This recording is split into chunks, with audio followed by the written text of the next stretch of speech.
чуулган өрнөж байгаа шээ. Залуучуудад үзэл бодороо нэгдснээр шинэ боломжийг, шинэ эрч хүчийг, шинэ хүсэл тэмүүдийг энэ чуулганаас олж авч байна. Одоо ингээд спорт маань дундаа ороод явж байна. За тэгээд залуучууд маань төдөө сайхан орж байна.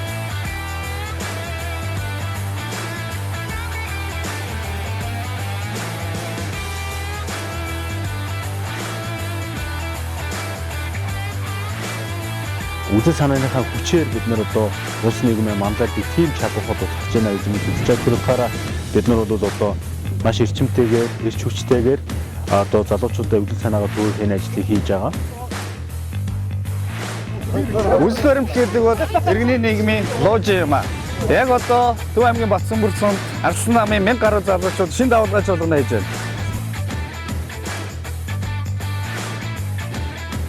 Удаад нь бас үзэл баримттай нам өөрөө залуучууд тэр дундаа шин сонгогчд шинэ үедээ үзэл санаагаа түгээх байдлаар мэдлийг үлдээж өгч идэг. Ийхүү ардсан үзэл санааг залуучууд маань чуулганаараа дамжуулж өөрсдөндөө шингээснээр ирээдүйн 30-40 жил бид ардчлалыг бүр илүү төгөлдөрлөж, амьдралдаа хэрэгжүүлж, улс орныхоо хөгжлийн түүчээ болох тэдгээр хүчнийг бэлдэж байгаамаа. Энэ удаагийн чуулган маань Төв аймгийн Батсан бүрсэнд болж байна. Удалгүй говийн бүсийн чуулган дээр уулзлаа.